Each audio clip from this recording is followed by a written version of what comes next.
자, 이제 우리 마태복음 계속해서 강의해 나가도록 합니다.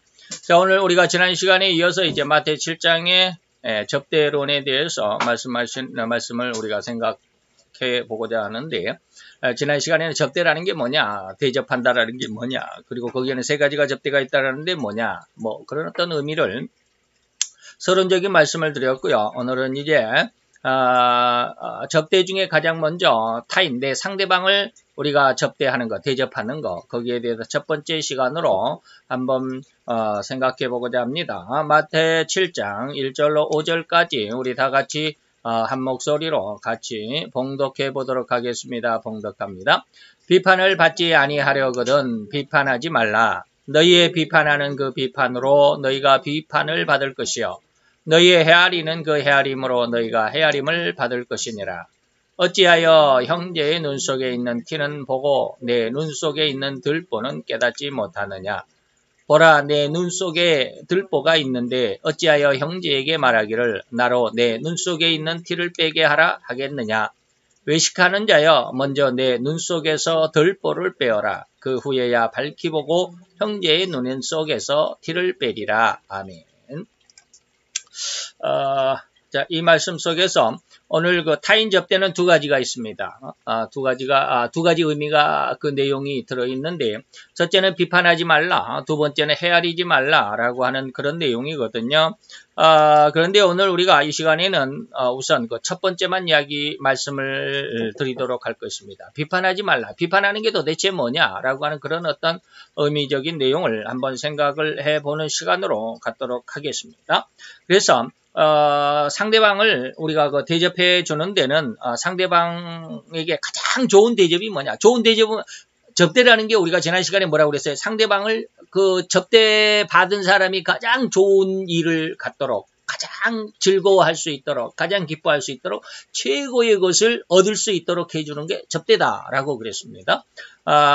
그런데 이제 그 안에서 이제 세 가지 접대가 있는데 그 중에 첫 번째가 상대방에 대한 타인 접대, 그리고 하나님으로 우리가 대접해드리는 하나님 접대가 있고, 그리고 나 자신을, 내가 스스로 나를 얼마만큼 귀한 사람, 우리가 흔히 요즘에는 뭐 자존감이라는 말을 많이 쓰는데, 내 자신을 어떻게 내가 나를 대접해 줄 수 있겠느냐라고 하는 그런 세 가지가 있다라고 그랬습니다.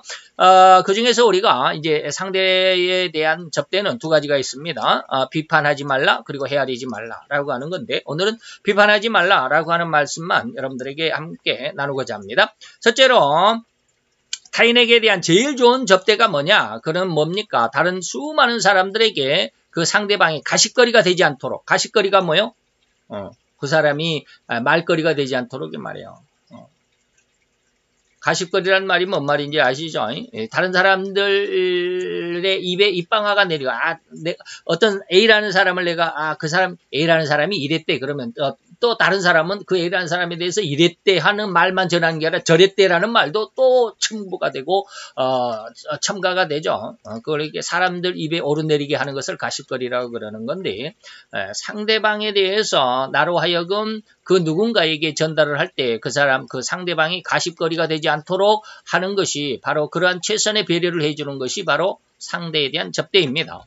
우리 인간들은 일상생활을 하면서 너무나도 쉽고 그리고 결코 어렵지 않게 우리들의 삶과 생활 중에서 당연한 말들을 하고 살아갑니다. 우리는 너무 당연한 말을 하고 살아갑니다. 그런데 그 당연한 말이라는 것이 뭡니까? 내 생각이고 내 주장이고 내 사상입니다. 나의 사상으로 이 세상을 살아가면서 나의 주관을 갖고 있는 그 주관으로 인해서 상대방에 대해서 모든 그 다닥치는 일들을, 상대방에게 닥친 일들을 내가 오히려 내 주관을 가지고 상대방을 판단하고 결정을 하면서 그에 따른 결론을 입으로 말을 내뱉는 것이 뭡니까? 이게 가십거리입니다. 우리는 이렇게 살아가고 있다 이 말입니다. 바로 이러한 삶, 이러한 생활이 진실로 오늘 주님께서 주의하라라고 명하신 비판과 헤아림 속에 포함되어 있다라고 하는 것, 오늘 이 시간에 여러분들이 한번 잘 자각을 해보시고 깨달을 수 있었으면 좋겠습니다. 주님은 상대를 비판하지 말라고 그리고 헤아리지 말라고 하셨습니다. 상대를 대접하는 문제에 들어가면서 예수님이 이렇게 설명하신 그 이유가 뭘까요? 여기에 대해서 제가 이제 잠깐 성도된 여러분들은 반드시 이것을 분별할 수 있어야만 합니다. 비판하지 말라 그러니까 많은 사람들이 오해를 하더라고요. 뭘 오해를 해요? 분별하는 것과 비판하는 것을 이걸 제대로 구분을 못 하더라고요. 그래서 나는 그 사람에 대해서 정확히 분별하는 거, 옳고 그른 것을 분별하는 것인데 옆에서 나를 볼 때 나는 당신은 왜 그렇게 목사가 자꾸 그렇게 그 누구에 대해서 비판하느냐라고 이렇게 말한 적도 있던데 저는 비판하는 것과 분별하는 것은 절대로 분간이 되어야 되고 구분을 할 수 있어야 됩니다. 그런데 우리 이것을 잘 못하더라고요. 그래서 수많은 사람들이 자기가 하는 비판을 분별이라고 우기고 주장하기도 합니다만 절대로 이 구분이 되어야만 합니다. 다시 말하면 이 분별이라고 하는 것은 무엇이고 다시 또 다른 비판이라고 하는 것은 무엇인가라고 하는 이것을 오직 성경의 말씀을 제대로 믿고 있느냐 성경의 말씀을 중심으로 갖고 있느냐에 따라서 어떤 사람은 비판하는 것이 되고 어떤 사람은 그것을 분별하는 것이 된다. 지난 시간에 접대에 대해서 말씀을 드릴 때도 제가 그런 말씀을 드렸습니다. 제가 처음에 우리나라에 이 아주 혼란의 야기를 불을 붙였던 조땡 그 법무장관 있었죠. 전 법무장관.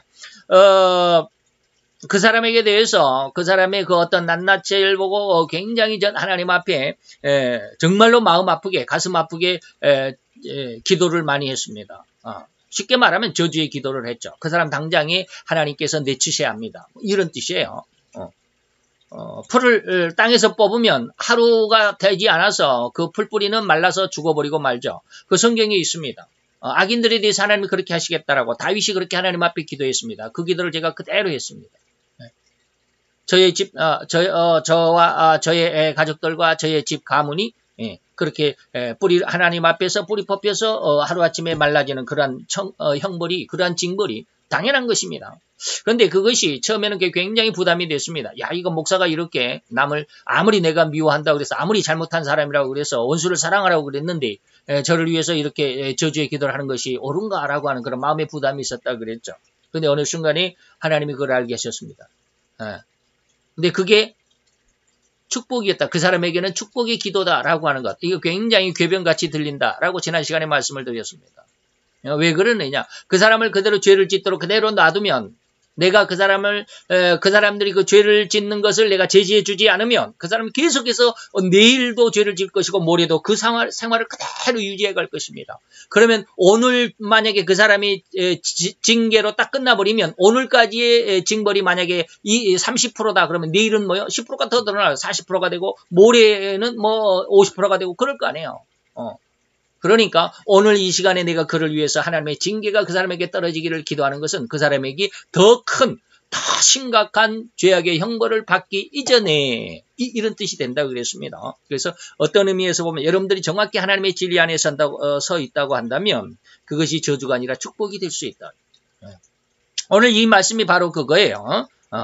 우리가 어떻게 성경 말씀의 중심을 갖고 있느냐에 따라서 잘못 보면 그것이 상대방을 비판하는 것이 될 수 있는데 그게 비판이 아니라 뭐다? 분별하는 것이다. 삼위 하나님을 신앙의 철칙인 믿음의 중심으로 삼고 있는 그것만을 가지고도 그 사람의 사상이 어떠함인지 그 진위의 여부를 가늠할 수 있다. 다시 말하면 정통적인 신앙이냐 잘못된 이단의 신앙이냐라고 하는 것이죠. 여호와를 빙자하는 수많은 사람들이 있습니다. 예수의 이름으로 많은 기적과 능력과 그리고 어떤 귀신을 쫓아내고 병든 자를 일으키고 병을 낫게 해주는 그런 일들이 있었다라고 마태 7장에 분명하게 얘기합니다. 그런데 그들 모두는 여호와께서 결코 보낸 적이 없다. 기가 막히죠. 예수의 이름으로 여호와의 이름으로 귀신을 쫓아냈는데 하나님은 그 목사에게 난 너 보낸 적이 없어.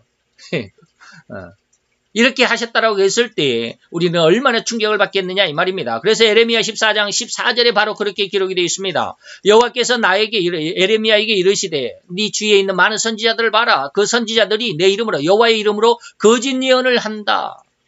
나는 그들을 보내지 아니했고 그들에게 예언을 주지 않았다. 명하거나 이르지 않았다. 예언을 주지 않았다. 그런데 그들이 거짓 계시로 그리고 복술로 그리고 허탄한 거짓말로 자기의 마음에서 우러나는 그런 속임수로 많은 백성들에게 예언을 했다. 굉장히 엄청난 일입니다. 근데 인간은 이것을 결코 알아채지 못합니다. 이때 나도 성경을 읽은 사람이라고 주장할 수 있습니다. 저들이 볼 때. 나도 성경을 아는 사람이다라고. 그런데 제가 지금 이 백 목사가 이렇게 이야기하는 이것에 대해서 반박하겠다 이 말입니다. 어떻게? 너의 주장이 어리석은 것이다. 네가 바로 이단이다. 그러죠? 하나님의 사람을, 하나님의 선지자들, 하나님의 종들을 너는 그렇게 아주 그냥 쉽게 말하면 내리 까냐 이 말이죠. 나의 생각과 나의 주장이 옳은 것이고 네가 잘못된 것이다. 제가 지금 그러고 있는지도 모릅니다. 근데 나중에 이제 끝까지 한번 잘 들어보세요. 무엇이 진짜인지. 이런 주장을 할 수도 있는 상황에서 성도는 과연 그 어느 누구의 주장을 따르는지 정확하게 진단해야만 하고 이거 분별해야만 한다라는 겁니다. 그런데 그런 진단과 그런 판단이 어려울 경우가 너무나도 많죠. 너무나도 많은 거예요. 거의 판단할 수가 없습니다. 이러한 판단에 차고 성경에 대한 정확하고 깊은 이해가 없음으로 인해서 정통적인 신앙을 가졌던 사람들조차도 이러저러한 이단들의 사설과 주장에 넘어가 이단과 사이비 집단으로 휩쓸리는 경우가 너무나도 많은 것을 우리는 부인할 수가 없죠. 요즘에 신천지에 엄청나게 많은 사람들이 예수를 믿는 사람들이 거기에 빠져들어갔습니다.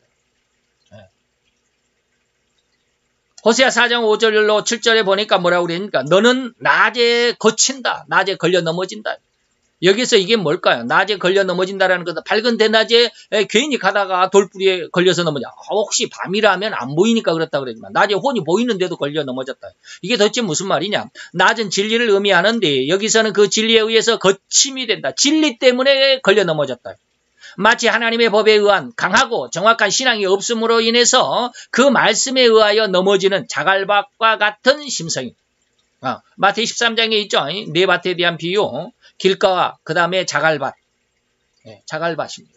가시떨기밭 있고 옥토가 있는데 자갈밭은 뭐예요? 하나님의 말씀에 의하여서 내게 어려움이 올 때 그 말씀 때문에 내가 예수를 믿는다고 하는 것 때문에 내가 어려움을 당하니까 그 어려움을 잠시 피하기 위해서 나 예수 안 믿어. 나 예수 몰라 라고 부인해버리는 이러한 사람들. 말씀 때문에 정확한 신앙이 없기 때문에 그 말씀으로 인해서 넘어지는 자들 뭐야? 낮에 거치는 자들이다. 그리고 너와 함께 있는 선지자는 밤에 거친다. 밤에 또 넘어진다. 누가? 선지자들이. 하나님의 종들이. 밤에 넘어진다. 밤에 넘어진다라는 게 뭘까? 밤은 뭡니까? 비진리입니다. 선지자가 하나님의 종들이 밤이라고 비유된 비진리의 거침으로 넘어질 것이라 하셨으니 이것은 마태 24장 48절에 50절에 보면 미련한 종이 있습니다. 이들은 뭡니까? 주인이 더디우리라 생각하며 친구들은 때리고 동무들로 친구는 때리고 수친구들로는 즐겁게 놀고 먹고 마시는 이러한 자들. 이러한 상황으로 삶을 살아갔다는 의미입니다. 곧 진리는 버리고 친구들은 때리고 이 말. 친구들은 뭐예요? 진리 안에서 같은 하나님의 종들끼리는 서시기하고 질투하고. 그리고 비진리는 뭡니까? 비진리는 뭡니까? 술 친구들로는 더불어 먹고 마시고 세상적으로는 아주 즐거워하며 기뻐하며 성공했다라고 돈 많이 벌었다라고 나도 부흥했다라고 하는 이러한 세상의 쾌락과 흥겨움과 성공과 행복할 것 같은 그런 휘황찬란함에 현혹되어가는 삶으로 일관하는 종들을 뭐요? 밤에 선지자가 거쳐 넘어졌다 이 말입니다. 그리고 내가 너의 어미를 멸할 것이다. 어미를 멸하시 하나님이. 아니 우리 엄마를 죽이겠다라면 이게 도대체 무슨 말이야. 어미는 나를 낳은 자입니다. 나를 낳은 자가 엄마죠.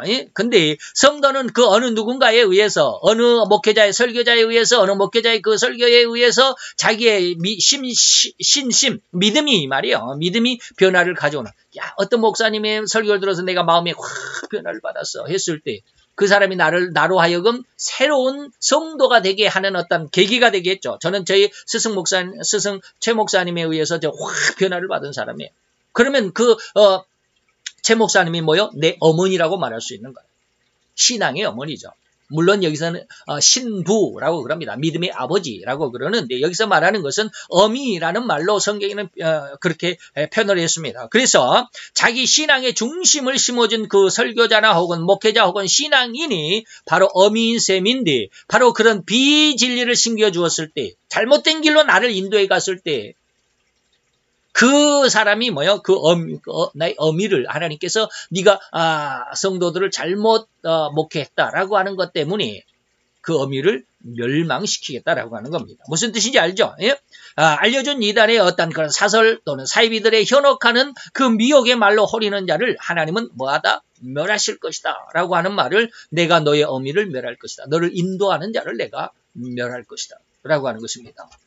6절에 보니까 내 백성이 지식이 없어 망한도다. 이러한 지식이 없으니까 이러한 하나님의 어떤 의도를 정확하게 모르니까 하나님의 진리, 성경의 말씀을 모르니까 망한 여기저기에 그냥 뭐 낮에 거치고 또 밤에 선지자들이 밤에 거치고 내 어미를 멸하려 했는데 그 어미를 따라서 쫓아간다. 이게 수많은 우리 오늘날 그리스도인들이 신천지에 빠져가지고 신천지 교인으로 들어가서 얼마나 열심히 충성하는지 몰라요. 참 답답하죠. 왜 그럴까요? 내 신앙의 중심이 없기 때문에 그래요. 내 백성이 하나님께서 이렇게 한탄하십니다. 내 백성이 지식이 없어. 무슨 지식이 없어? 하나님을 아는 지식이 없어서. 세상의 지혜와 지식을 말하는 게 아닙니다.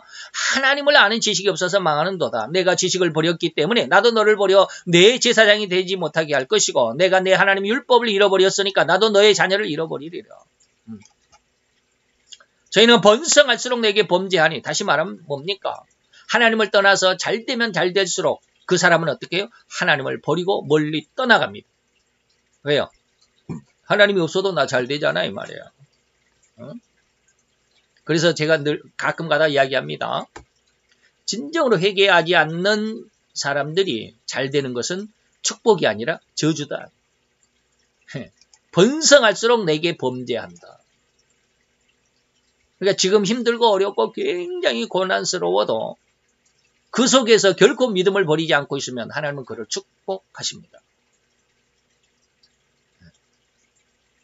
요즘 제게 하나님께서 예전에 흔히 그런 기도를 했거든. 하나님 제게 축복을 주실 때요.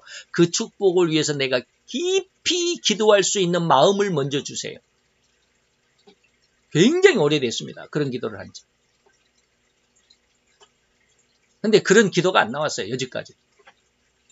하나님께서 내게 주시겠다는 그 축복을 위해서 기도가 안 나왔어요. 상당히 오래됐습니다. 근데 요즘 한 일주일, 2주도 안 됐어요. 지난주부터 이것을 위해서 굉장히 심각하게 기도하게 하십니다. 마음이 그래요. 그냥 이걸 위해서 기도해야 된다. 하나님 제게 하나님이 내게 약속한 이 축복을 주실 때요. 내 마음속에 하나님에게 간절하게 기도할 수 있는 마음을 주세요. 제가 그렇게 근데 그게 지금 한 10일이 안 된 것 같아요. 계속 이것을 위해서 하나님 앞에 기도합니다. 정말로 극성스러울 정도로 마음속에 지금 그것을 바라고 있어요. 왜 내가 이것을 위해서 왜 이렇게 갑자기 이렇게 강력하게 기도해야 된다라는 마음 그리고 기도하고 있을까? 근데 옛날에 그런 기도를 했던 것을 기억나게 하셨어요. 다시 말하면 내가 이것을 위해서 지금 간절하다라고 한 것은 하나님이 이것을 내게 주시겠다라는 의미입니다. 네가 기도해. 내가 너에게 이루어준다라고 약속을 했지만 너는 뭐 해야 된다? 그것을 위해서 이스라엘은 나에게 기도해야만 한다. 줄 것이니까 믿고 그냥 아무런 기도도 안 하고 있으면 안 돼요. 그래서 내가 저희의 영광을 변하여 욕이 되게 하리라. 이건 이제 그렇고. 그래서 저는 성도 여러분들이 성경을 많이 읽어서 성령님의 음성을 그리고 그의 인도하심을 받을 수 있는 단계까지 잘 성장해야만 한다라고 누누이 말씀을 드리는 것이고요. 그래서 성경은 최소한 신약 성경만이라도 최소한 100번 정도는 읽을 수 있기를 바랍니다. 그리고 기도도 열심히 그것도 정확하게 성경을 중심으로 하는 기도여야만 합니다. 성경을 중심으로 하는. 자기 욕심을 위해서 막 기도하는 건 안 됩니다. 율법에서 귀를 돌이키고 내게 하는 기도는 뭐하다? 가증하다 그랬어요. 성경과 성경을 중심한 기도 외에는 결코 누가 진리고 이단인지를 구별하기가 쉽지가 않습니다. 이렇게 성령님의 인도하심을 받은 상황, 이 수준에 이르게 된다면 진실로 그는 비판이 무엇이고 분별하는 것이 무엇인지를 명확하게 구분할 수 있을 것입니다. 부디 이 은혜에 우리 함께 성장해 갈 수 있기를 간절한 마음으로 기도드려 봅니다. 그래서 이제 비판하지 말라, 헤아리지 말라라고 하는 것 말씀을 드렸고, 비판이라는 게 이제 비판에 대해서 잠깐 말씀을 드리고 마치도록 합니다. 상대방의 모든 잘못된 행동을 내가 직접 보았습니다. 그리고 그에게 어떠한 거 잘못된 것을 직접 들었습니다. 우리가 이제 나와 A라는 사람이 둘이 대화하면서 B라는 사람에게 A가 B라는 사람이 이렇게 했대라고 내가 전해 들은 것이 아니라 B라는 사람이 말하는 것을 그가 나에게 직접 말하는 것을 내가 들었다 이 말입니다. 직접 들었다. 내가 직접 보았기도 했고 직접 들었다라고 했습니다. 그렇기 때문에 확실한 증거가 있는 이러한 상황을 내가 지금 쉽게 말하면 내가 목격자고 내가 그것을 들은 증인입니다. 그렇기 때문에 다른 사람에게 사실을 전할 수 있었을 것입니다. 그렇죠. 내가 들었고 내가 봤으니까. 내가 전에 들은 것도 아니고 내가 전에 누군가에 의해서 동영상을 본 것도 아니면 찍혀 있는 동영상을 본 것도 아니고 그것도 정말 증거는 증거이지만 어쨌든지 내가 직접 들은 것이 아니라면 누구에게 전해 들었다면 이런 것 사실을 전할 수가 있는 건 아니죠. 그러나 내가 직접 보았습니다. 내가 직접 들었습니다. 그렇기 때문에 사실을 전하는 것입니다. 그래서 더욱 그 전파되는 과정에서 이런 내가 이제 다른 사람에게 내가 보았고 내가 들은 것을 다른 사람에게 전하는 것인데 그때 그 사람을 높여준다라기보다는 상대방을 깎아내리는 의도가 숨겨져 있을 때 내심으로 그를 흉보려고 하는 마음이 있을 때 시체말로 말하면 왕따를 시키려고 저 사람이 이랬대라고 이렇게 잘못된 부정적이고 반대적인 어떤 그런 말로 할 때 이것을 뭐라고 그러느냐 비판이라고 하는 것입니다. 무슨 말 이해가 됩니까? 그래서 분별과 비판이 절대로 다른 것입니다. 즉 나는 심판자나 되듯이 나의 생각과 의식과 사상이 가장 정확한 것이냐 나의 마음에 혹은 나의 생각과 동일하지 않는 그런 상황이나 그런 사람을 보면 얼마나 욕설과 함께 저 아무개는 왜 저러는 거야 하는 식의 막말이 난무하는 우리들의 모습이죠. 물론 저에게도 그런 것을 발견할 수도 있을 것입니다. 그러나 저는 그것을 결코 뭐라 그럴까 이렇게 변명하고 싶지 않습니다. 마지막에 제가 그런 내용들을 쭉 이야기해놨습니다. 변명하기보다는 무엇이 옳은 것인지 내가 하고 있는 것이 나는 옳다라고 변명하기보다는 그냥 진리를 이야기하면서 여러분들에게 말씀드리고 있습니다. 그의 그런 행동이 이렇게 잘못되었고 저렇게 잘못되었다는 식으로 그의 흠을 실수를 잘못을 의식적이건 무의식적인 건 간에 전달할 때 이것이 비판하는 것이죠. 그래서 인간은 그 안에 다시 말해 인간 안에 더더욱 나는 심판할 수 있는 자격이 없습니다. 그런 권세도 없는데 그렇게 하고 있다 이 말입니다. 그래서 죄악은 인간의 그러한 극히 아름다운 심성을 호도하고 이렇듯 자기만이 최고다. 자기의 생각과 사상과 의식이 가장 기준이 되는 듯한 행동 그리고 그 교만의 극치로 자신의 존재를 자랑시키고 있다라고 생각하는데 실상은 뭡니까? 교만의 극치로 자기 존재를 전락시켜버리는 것인데 이것을 모르고 있더라 이 말입니다. 죄인이 되어버린 인간은 결코 이를 알지 못하고 깨닫지도 못합니다. 오히려 이렇듯 상대방의 잘못을 지적할 수 있는 자기가 가장 훌륭한 존재로 올바른 존재로 의식되는 것이죠. 이런 모습이 과연 우리들의 모습 안에서 이것이 발견돼야 되는데 잘 안 된다라는 것을 여러분들에게 지금 말씀드립니다. 단순히 하나님의 율법을 지켜야만 하는 준행자가 되라고 성경 우리에게 말합니다. 야고보서 4장 11, 12절이 그렇습니다.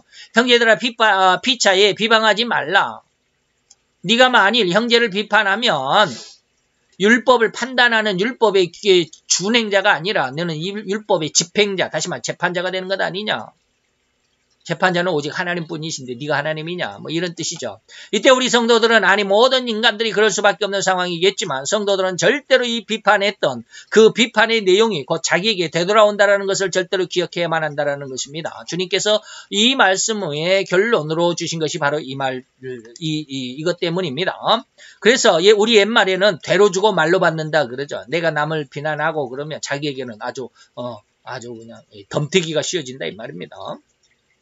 그와 같으면 철저하게 마음 깊이 새겨하는데 인간의 죄성은 결코 이를 귀담아 들으려 하지 않는 특징적인 성품이 바로 인간들입니다. 그래서 성령의 보혜사 성령의 죄에 대한 책망을 받지 않으면 절대 자기 자신은 옳은 줄로만 생각합니다. 다들 자기 편한 대로, 자기 의로운 대로, 자기 욕심대로만 주장하고 억지를 부릴 뿐 다시 말하면 상대를 이해하고 용서하고 포용하는 너그러운 자비나 사랑의 마음은 나타낼 수가 없을 뿐입니다. 이런 죄악에 깊고 깊은 심성이 변화되는 것이 너무나도 힘들죠. 이러한 인간의 죄성이 변화된다라고 하는 건 너무 힘듭니다. 하나님이 아니면 이러한 심성이 변화될 수가 없어요.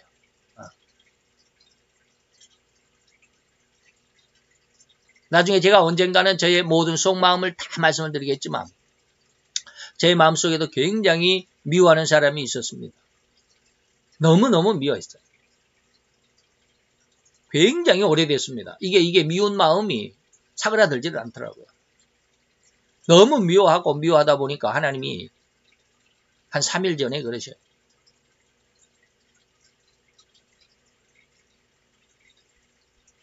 너 내가 옛날에 예화로 많이 드렸죠. 신학교 다닐 때 이 말 많이 했잖아. 신학교 교수 목사님들이 뭐라고 그럽니까? 우리 교회에 정말 이제 목회를 하는데 내가 목회자가 돼가고 목회를 하는데 나를 너무너무 힘들게 하는 집사가 한 사람이 있다. 말끝마다 목사를 그냥 비난하고 목사가 뭐 잘못했고 뭐 했고 그냥 여기저기 소문을 내고 이게 도저히 저 집사가 우리 교회에 있어서는 안 되겠다. 그래서 하나님 앞에 새벽 기도를 했대. 저 집사 제발 좀 나가게 해달라고. 40일을 새벽 기도를 하니까 집사가 진짜로 교회를 나갔어요. 그리고 나서 한 몇 주간은 아주 조용하고 너무너무 교회가 평안하고 좋더랍니다. 그 아주 말썽쟁이 집사가 나갔으니까. 근데 한 달쯤 뒤에 그보다 더한 아주 더 흉악한 집사가 한 사람이 돌아가지고 더 교회를 난장판을 만들더라고요. 이런 이야기 신학교 다닐 때 무지 많이 듣거든요.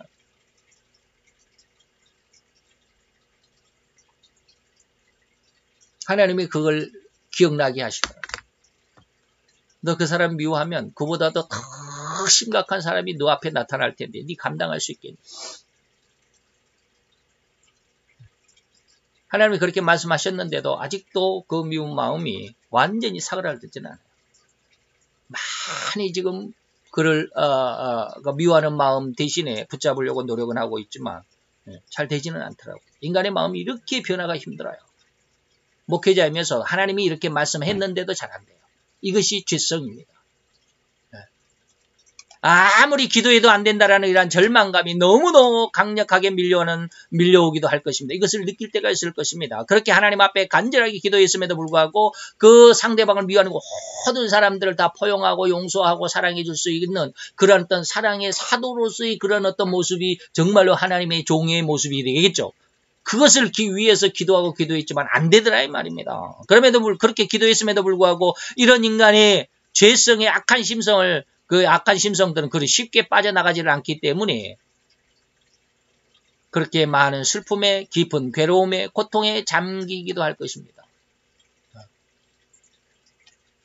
진실로 남을 비판하는 마음이 아니라 할아버지가 손자를 보는 그래서 아무리 험악한 잘못을 저질렀을지라도 할아버지는 그 손자를 포용하고 안아주는 그러한 할아버지의 마음과 같이 용서하고 사랑을 베푸는 심성으로 변화되기까지 성장할 수 있도록 우리 성도들은 부단한 노력이 필요합니다. 이러한 심성 곧 용서하고 사랑하는 심성이더라고 말은 쉽죠. 말은 쉽습니다. 설교도 쉽습니다. 설교하기도 쉬워요. 그런데 정작 그렇게 말하고 외치는 자신조차도 이러한 심성 곧 사랑의 심성이나 용서하는 심성이 되기에는 너무나도 어렵고 힘들다는 사실을 자기 자신도 미처 깨닫지 못한 상황일 수밖에 없다 상황일 수 있다는 것은 더욱 확률적으로 높을 것입니다. 곧 자기도 행할 수도 없는 일들을 너무나도 자연스럽게 우리는 말로는 쉽게 잘하더라 이 말이에요.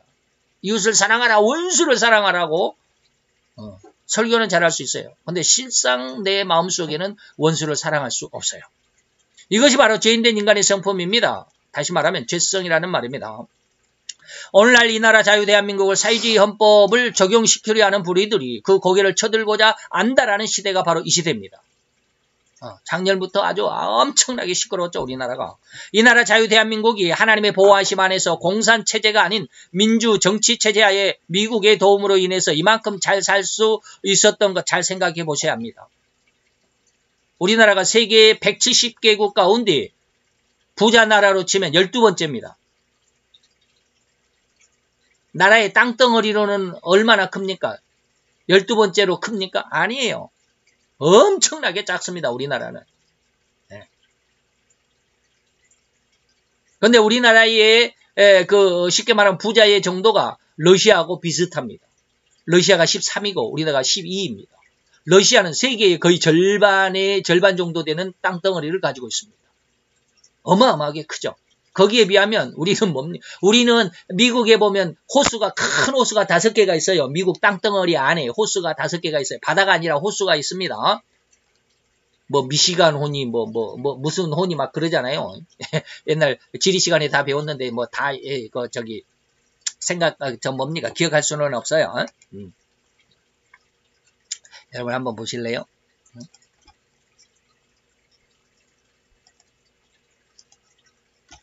구글 지도 이렇게 딱 보면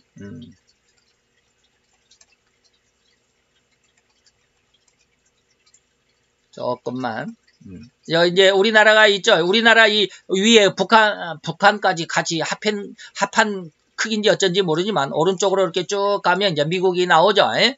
이게 미국입니다.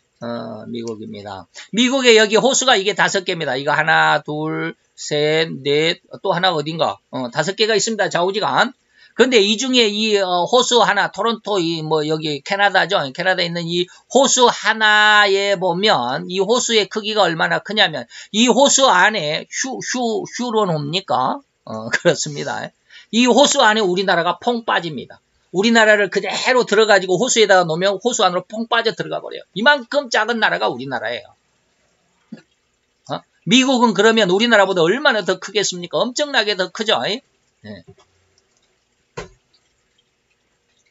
말로 할 수 없을 정도로 그렇게 작은 나라가 세계 12위의 큰 경제 대국입니다.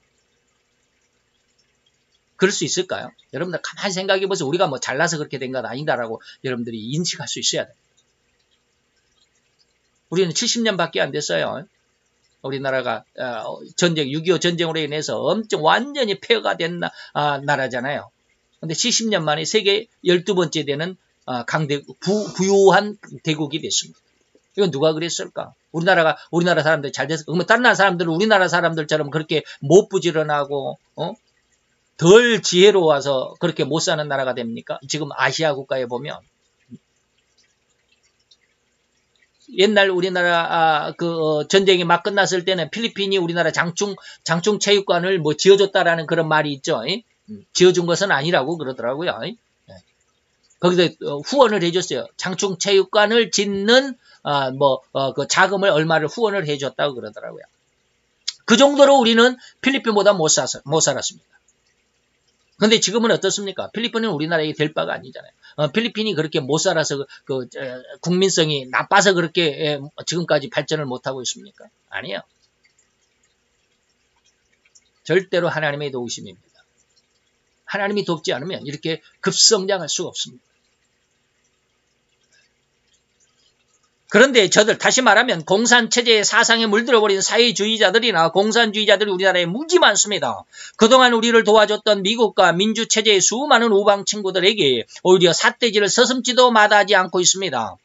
미국이 우리나라를 돕는다라는 핑계로 엄청난 이권만 챙겨갔다라고 하는 그런 왜곡된 사실만을 그러한 것만을 부각시키고 있다 이 말이죠.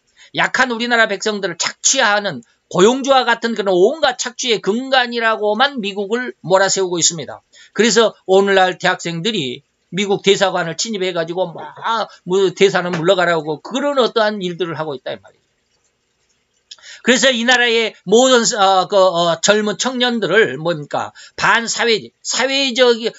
사회적으로 반미의 물결, 반민주주의의 사상을 고취시켜 혈안이 되어 있는 그런 어떤 부류가 우리나라 사회주의자들 또 공산주의자들입니다. 분명히 많이 있습니다. 지금 정권을 잡고 있는 체제가 바로 그렇습니다. 그래서 저들은 저들이 뭐 이렇게 선전을 합니다. 사회주의는 모든 백성이 평등하게 다 같이 잘 먹고 잘 사는 사상이기 때문에 이러한 이론을 우리는 실현시켜야 한다는 것이 진정한 모든 백성의 자유고 행복이라고 주장하고, 심지어 우리나라 수도의 시장 누군 줄 아시죠? 박 누구 있잖아요. 교육감 조 누구 있잖아요. 서울시 교육감. 이런 사람들은 초등학교 교과서에 자유시장 경제는 백성을 차별화하는 부익부, 부자는 더 부자되고 가난한 사람은 더 가난해지는 빈익빈의 결과를 초래해서 못 사는 사람들이 이토록 억압을 받는 사회가 되게 했기 때문에 사회 자유시장 경제는 가장 악한 경제라고 교과서에 그렇게 써져 있습니다. 그리고 사회주의 경제는 모든 사람이 합동하고 합심해서 공동으로 생산하고 공동으로 평등하게 분배하는 가장 인간다운 경제체제라고 선전하고 교과서에 이렇게 기록해 놓고 있습니다. 그런 교과서를 지금 우리나라 수도의 초등, 중등, 고등 교과서에 그리고 그런 학생들을 지금 이렇게 교육하고 있습니다. 그러니까 우리가 시장 자리를 빼앗겼고 교육감이라고 하는 자리를 빼앗겨서 지금 그렇습니다. 그런데 그렇게 주장하면서도 저들은 뭡니까? 그들의 입술 발림과는 너무나도 모든 사람이 다 평등해야 된다. 평등하게 잘 먹고 잘 살아야 된다. 모든 사람이 다 동등한 대우를 받아야 된다라고 이렇게 입술 발림과는 너무나도 판이하게 자기들만의 부를 축적하기 위해서 펀드를 조성하고 가난하고 공부하기 힘들어하는 성적이 좋은 자들에게 학자금, 장학금을 지불해야 한다고 입술에 침이 마르도록 선전해보지만 정작 그들의 재산은 53억 원이 넘는 어마어마한 재산을 가지고 있으면서도 불구하고 버젓이 학교에서 그의 딸이 6학기 3년 동안 200만 원씩 400만 원, 4, 3, 12, 1200만 원을 장학금을 받았습니다. 장학금을 독식했습니다. 가난한 사람이었습니까? 이것이 바로 사회주의자들이 공산주의자들의 양면성입니다. 양의 탈을 뒤집어 쓴 이리들이라고 주님께서도 강력하게 책망하신 그 성품들임을 절대로 분별할 수 있기를 바랍니다. 저는 지금 분별이라고 이렇게 말하지만 이것을 많은 사람들이 비판으로 또 판단으로 돌릴 가능성이, 그렇게 듣고 저를 반대할 사람들이 있습니다.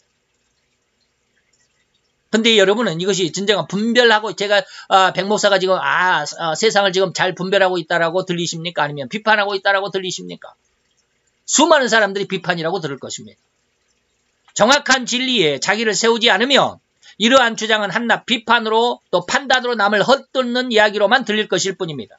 가장 정확한 중심을 가진 정신과 의식 그리고 그런 사상이 되었을 적에 참으로 우리는 분별함이 무엇인 줄을 능히 알게 될 것입니다.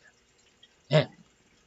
이 죄성을 해결하기 위해서는 부단한 기도가 그리고 수고가 뒤따를 것입니다. 사랑하는 성도 여러분, 진실로 간곡히 부탁하노니 정말로 보이사 성령님의 3대 책망의 은혜를 구해보시기 바랍니다.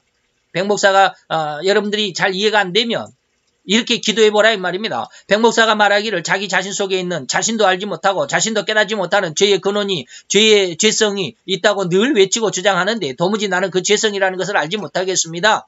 이에 백 목사의 말이 맞다고 한다면 그 말씀처럼 주님의 주신 보혜사 성령님의 은혜로 이 죄성이라는 것을 들여다볼 수 있는 은혜를 주옵소서라고 좀 기도 좀 해보라 이 말입니다.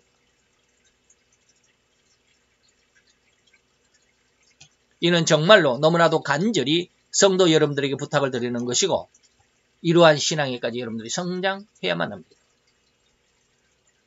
그리고 우리가 이제 오늘 비판은 바로 이러한 모습에서 비판과 판단이 무엇인 줄을, 분별이 무엇인 줄을 여러분들이 좀 분별할 수 있도록 해주시고 그러한 신앙의 그러한 어떤 단계까지 여러분들이 좀 성장해 주시기를 바라는 마음에서 이 말씀을 드렸고 다음 시간에는 이제 헤아리지 말라라는 부분을 생각해 보도록 하겠습니다. 기다. 할렐루야. 주님 여호와여, 주께 감사와 찬양과 영광을 돌려드리나이다. 오늘도 주님의 사랑 안에서 아름답고 귀한 이 한 날 우리에게 허락하셨사오니 이 날을 통해서 하나님께서 우리에게 주신 이 말씀이, 그리고 하나님께서 주신 그 주의와 경고의 말씀이 무엇인지 능히 분별하고 깨닫게 되기를 원합니다. 우리 속에 진정한 참 자유와 미 진리가 뿌리내리게 하시고 굳건한 그리고 결코 흔들리거나 부러지지 않는 아버님의 튼튼한 신앙의 중심 줄기로 제목으로 성장해 갈 수 있도록 주님 역사하시고 은혜를 도와야 주옵소서. 오늘도 주님의 귀한 사랑과 영원 쪽을 감사를 드리며 예수 그리스도의 이름으로 기도드려 사옵나이다. 아멘.